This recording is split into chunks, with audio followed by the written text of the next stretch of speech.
Ian rammed the boat on the beach and leaped off, his bright yellow parka billowing behind him.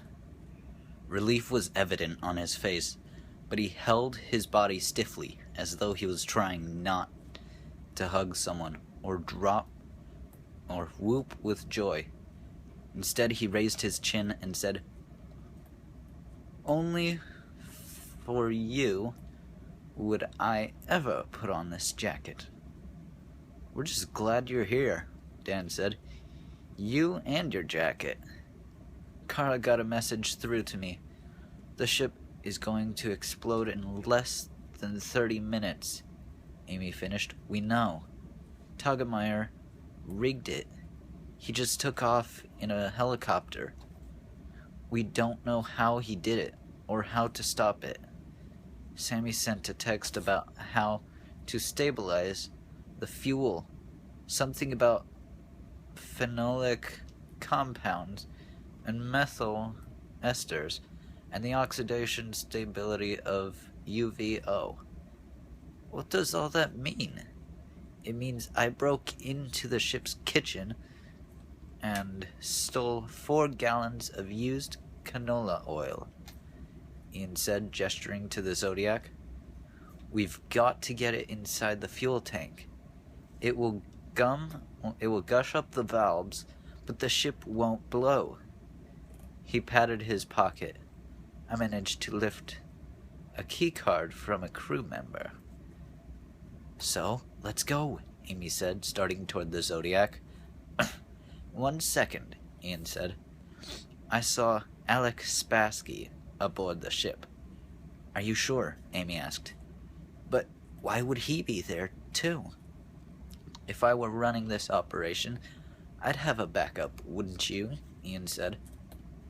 "He's probably got a plan to disembark, but considering we have no time and there's a trained assassin running around, the odds are not in our favor. There's a strong possibility we won't make it, so there's no reason for all of us to go. I just came here to make sure you were all right. I have emergency supplies in the Zodiac that I can leave with you. Kara knows where we are. Some of us can be rescued. All of us, in fact, except for one." Amy looked hard at Ian. She'd seen him step in front of a gun. He had the courage to face death, but he couldn't sentence the rest of them along with him. He couldn't order them, couldn't bear to. And the chances of him doing it alone were so slim. Dan shot a glance at her. She understood him in an instant. They had to take the choice away from him. Dan pushed past Ian and got in the Zodiac. Amy followed. Hamilton clambered in. "Guys, I do think we should consider," Ian started. "Just push us off and get in the boat," Dan said. "It's time to go save the Titanic." Ian pushed them off the beach and climbed in. Amy steered through the ice floes back toward the ship. They motored fast through the Narrows and hit the open sea. Snow pelted their faces. Amy barely felt it. Every nerve was screaming to get back aboard the ship. Hamilton looked like a bandit with a scarf pulled up to his eyes. Dan held on to the sides of the Zodiac, peering ahead, watching for the ship. She met Ian's eyes briefly. She knew he was torn up inside. The responsibility was killing him. She could see it. Amy concentrated on weaving through the ice floes. A massive iceberg lay ahead, and to the right. She saw the Titanic too emerge from the mist and snow, and a metal spear whistled through the air and thudded into the side of the Zodiac. "Get down!" Ian shouted, and they all ducked as another spear whistled past them and thudded into the opposite side of the boat. Ian yanked out the spear. It had a ring in the middle. Kara had sent him a photograph.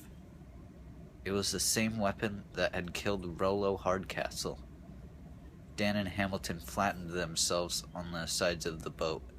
Amy had slid down to the wood planks at the bottom, keeping her hand on the steering mechanism and her face forward.